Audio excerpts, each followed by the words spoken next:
Hai semuanya, balik lagi sama Calon Sarjana. Uang, kekuasaan, dan juga rahasia kotor kaum elit. Bagaimana bisa satu orang tuh memegang kartu as orang-orang terkuat di dunia sih? Mari kita bahas ya guys, fakta-fakta mengejutkan tentang Jeffrey Epstein kali ini. Hai, gue Andre, yuk kita bahas. Orang biasa yang masuk ke tempat yang salah. Teman-teman bayangin deh, ada orang nih yang nggak lulus kuliah, nggak punya ijazah sarjana, tapi tiba-tiba bisa jadi guru matematika di sekolah paling elit dan juga yang paling mahal di Amerika, coba tuh. Aneh banget kan? Ya kok bisa lolos? Nah inilah teman-teman awal mula kisah dari Jeffrey Epstein. Orang yang nantinya mengguncang dunia dengan skandal besarnya, ternyata memulai semuanya dengan sebuah penipuan karier. Kalau kita lihat latar belakangnya, Jeffrey ini tuh sebenarnya lahir dari keluarga biasa aja di Brooklyn. Awalnya cuma pekerja taman, tapi memang harus diakui kalau Jeffrey ini otaknya tuh encer alias pinter banget. Dia lulus sekolah lebih cepat teman-teman, lalu masuk kuliah di usia yang muda. Tapi jangan kagum dulu, pas kuliah dia tuh malah bosan dan juga keluar alias drop out. Jadi secara kertas dia itu ya pengangguran aja tanpa gelar sarjana ya. Harusnya sih susah kan cari kerja kantoran, apalagi jadi guru tuh. Tapi disinilah keanehannya mulai terjadi. Tiba-tiba dia diterima mengajar di Dalton School tuh teman-teman. Itu adalah sekolah super elit tempat anak-anak orang kaya dan juga artis sekolah ya.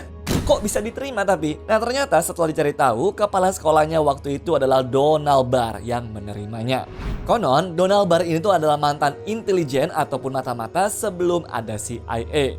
Mungkin dia tuh melihat bakat lain dari si Jeffrey. Atau mungkin juga si Jeffrey tuh jago banget buat ngomong sampai-sampai si kepala sekolahnya tuh terhipnotis ya.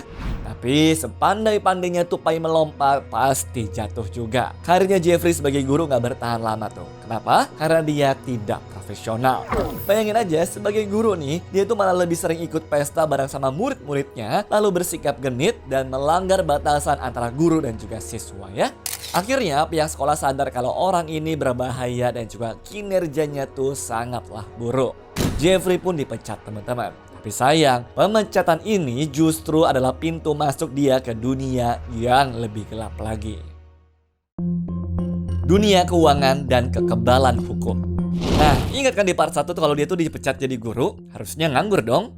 Ternyata si Epstein ini jago banget teman-teman buat ngambil hati orang kaya, yang mana waktu dia ngajar tuh, dia kenalan sama orang tua murid yang super tajir. Lewat jalurnya orang dalam, inilah teman-teman dia tiba-tiba ditarik kerja di Wall Street, yaitu pusat keuangan dunia. Bayangin aja, dia tuh nggak punya ijazah, nggak punya sertifikat, tapi bisa kerja di bank investasi top Bear Stearns coba. Gajinya bukan main juga teman-teman, miliaran rupiah per bulannya. Padahal ilmunya cuma modal pinter ngomong doang tuh. Aneh banget kan? Tapi kalau cuma gara-gara itu doang, ya harusnya nggak mungkin dong dia bisa langsung setara sama jajaran orang terkaya di dunia dong. Disinilah teman-teman masalahnya tuh. Nggak ada angin, nggak ada hujan, langsung tajir. Epstein juga sering terlibat tuh sama bisnis yang baunya nggak sedap teman-teman. Contohnya adalah skandal Tower Financial. Ini adalah semacam penipuan investasi besar-besaran. Ibaratnya nih, dia dan juga temannya tuh ngumpulin uang orang banyak, terus uangnya tuh diputer-puter yang secara tidak jelas. Waktu bisnisnya tuh hancur dan juga bangkrut, tebak apa yang terjadi? Teman bisnisnya masuk penjara 20 tahun, sedangkan dia dirinya tuh melenggang bebas teman-teman, lalu bersih dan seolah-olah nggak tahu apa-apa. Licin banget ya pokoknya kayak belut. Keanehannya pun juga nggak berhenti di situ ya. Epstein punya uang triliunan rupiah tuh, tapi nggak ada yang tahu itu uangnya dari mana ya. Dia nggak pernah lapor pajak juga dengan jelas, lalu nggak terdaftar di Badan Pengawas Keuangan, tapi hidupnya tuh mewah banget. Udah gitu dia tuh punya pulau pribadi, pesawat jet, dan juga rumahnya di mana-mana. Setiap kali ada masalah hukum pun dia selalu lolos teman-teman. Ya seolah-olah ada tangan raksasa aja itu yang melindunginya dari balik layar ya. Tapi kalau kayak begitu, siapa dong yang melindunginya? Itulah yang masih menjadi sebuah misteri besar. Gerbang ke elit global.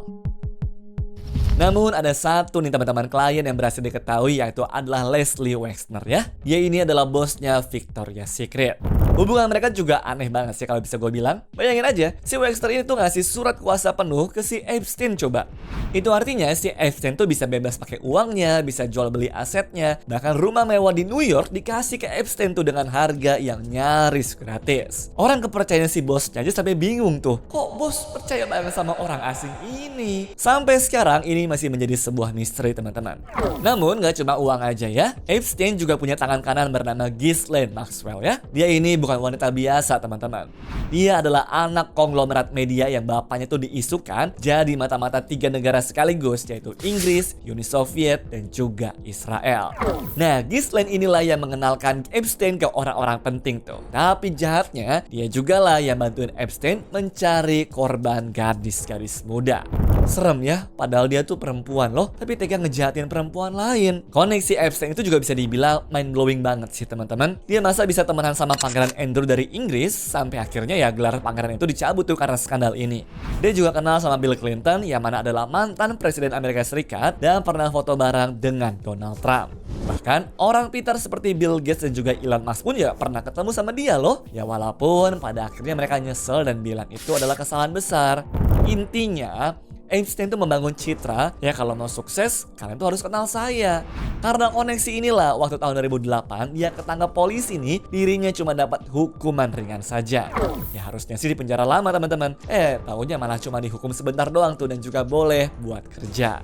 Hukum tumpul ke atas tapi tajam ke bawah, beneran kejadian di sini. Saat sistem terbukti busuk. Ingat dong sama kasus pertama Epstein tahun 2005? Waktu itu dia tuh ketahuan salah, teman-teman. Buktinya pun juga jelas, yang mana korbannya adalah anak di bawah umur juga. Harusnya dia dipenjara seumur hidup dong. Vonisnya cuma 18 bulan. Lebih pendek daripada cicilan motor kan, kalian bayangin coba tuh. Itu pun masih dikasih diskon guys. Dia dapat fasilitas VIP di penjara, yang mana selnya tuh nggak dikunci rapat, dan dia boleh keluar selama 12 jam setiap hari dengan alasan mau kerja. Jadi dia tuh tidur di penjara tapi siang bebas ngantor. Ya kayak orang biasa aja kan. Enak banget sih itu. Namun kenapa hukumannya bisa seringan kapas sih? Ternyata ada peran jaksa bernama Alex Acosta. Jaksa ini bikin perjanjian rahasia super aneh yang disebut sebagai sweetheart deal ya. Isinya, Epstein tuh harus mengakui bersalah sedikit saja, terus kasusnya berujung ditutup. Dan yang paling gila, perjanjian ini memberikan kekebalan hukum buat semua teman-temannya Epstein yang lainnya. Jadi kalau ada orang kaya lain yang terlibat tuh, ya mereka nggak boleh diselidiki, teman-teman. Acosta sendiri juga pernah mengaku kalau dia tuh ditekan dari atas ya. Katanya Epstein ini adalah orang yang intelijen, jangan disentuh. Dan tebak dong apa yang terjadi sama Acosta? Waktu Donald Trump tuh jadi presiden, dia malah diangkat guys jadi menteri ketenagakerjaan. Kebetulan atau balas jasa tuh? Misterius ya. Intelijen, pemerasan, dan kematian yang tak pernah selesai. Oke, kita masuk ke babak terakhir yang paling gelap nih teman-teman. Tahun 2019, Epstein tuh akhirnya ditangkap lagi, yang mana kali ini buktinya telak ya, tidak bisa ngeles lagi. Dunia pun sudah siap melihat dia tuh membongkar semua nama orang-orang besar di pengadilan. Tapi 5 minggu kemudian dia ditemukan tewas di dalam selnya tuh. Laporan resminya sih bilang kalau dia tuh bundir. Tapi banyak banget kejanggalan yang bikin orang sedunia nggak percaya. Pertama, patah tulang leher. Hasil otopsi itu nunjukin kalau tulang lehernya tuh patah di bagian yang jarang terjadi pada kasus sendiri, tapi sering terjadi kalau orang dicek. Yang kedua, teman sel hilang. Iya, tiba-tiba teman satu selnya tuh dipindahin, sehingga si Epstein ini sendirian pada malam itu. Yang ketiga, penjaga tidur. 2 penjaga yang harusnya patroli setiap 30 menit malah ketiduran selama 3 jam waktu kejadian guys. Yang keempat, CCTV rusak. Kamera pengawas yang arah ke selnya tuh tiba-tiba rusak dan rekamannya pun juga hilang entah kemana. Kebetulan terlalu sempurna kan? Lalu kalian ingat gak teori kalau Epstein itu adalah mata-mata? Kematiannya ini mirip banget sama nasibnya si Robert Maxwell tuh, yang mana adalah ayah pacarnya yang juga diduga adalah agen ganda dan tewas misterius di lautan. Begitu rahasia yang terbongkar, langsunglah dilenyapkan. Koneksinya memang ngeri banget teman-teman. Terbongkar juga tuh kalau email dia sama mantan Perdana Menteri Israel, yaitu adalah Ehud Barak, di mana mereka ternyata adalah partner bisnis di perusahaan teknologi canggih seperti Carbide. Ini adalah perusahaan yang bikin sistem buat layanan darurat 911 yang bisa mengakses data lokasi dan juga kamera handphone penelponnya. Bayangin, data sepenting itu dipegang sama orang seperti Epstein. Jadi apa kesimpulan tuh? Habis manis, sepah dibuang. Dan seperti kata pepatah, orang mati tidak bisa bercerita. Jadi apakah ini semua konspirasi? Ya mungkin aja sih. Tapi satu hal yang pasti nih teman-teman, kematian Jeffrey Epstein meninggalkan jutaan pertanyaan yang mungkin tidak akan pernah terjawab. Namun bagaimana menurut kalian? Dia beneran mengakhiri hidup atau diakhiri itu? Terima kasih sudah menonton sampai habis ya teman-teman. Stay safe dan juga sampai jumpa di video misteri selanjutnya. Bye-bye. Anyways, cukup sampai di sini ya guys video hari ini. Sampai jumpa di video selanjutnya. Dah.